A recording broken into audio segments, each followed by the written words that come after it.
Poursuivre les efforts en matière de sensibilisation et d'éducation, de changement de comportement à tous les niveaux dans un contexte marqué par la pandémie à coronavirus. C'est la situation dans laquelle s'inscrit cette année la Semaine nationale de la propriété en Côte d'Ivoire. Depuis toujours, dans le district autonome d'Abidjan, tout comme dans les autres localités du pays, des organisations non gouvernementales et associations activistes de la salubrité ont fait de la propriété leur devise. Bientôt 2 ans que nous sommes actifs sur le terrain pour rendre la commune d'Atekoubé propre. Et donc aujourd'hui c'est cette population qui a l'honneur et je voudrais, n'est-ce pas, manifester cette fierté au nom de cette population.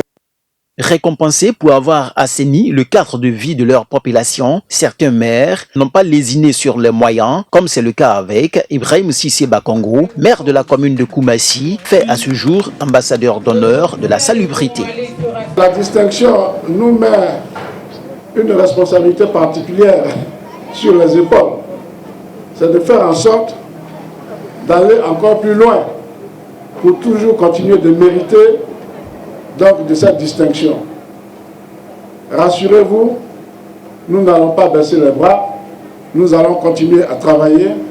La propriété, un engagement citoyen pour la santé et le bien-être de tous, c'est le thème de la 5e édition de la Semaine nationale de la propriété. Cette initiative du gouvernement ivoirien depuis quelques années, en prélude à la fête nationale, a pour objectif principal de permettre aux populations de célébrer l'indépendance de la Côte d'Ivoire dans un environnement sain.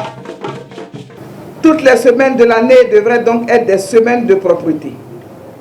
Tous les jours de l'année doivent être des jours de propreté. Toutes les secondes, toutes les minutes doivent être consacrées à la propreté, parce qu'avec la propreté, on retrouve sa dignité, on vit en bonne santé et on se sent tout simplement bien. En Côte d'Ivoire, plus de 320 tonnes de pesticides obsolètes ont été incinérées par le ministère de l'Environnement.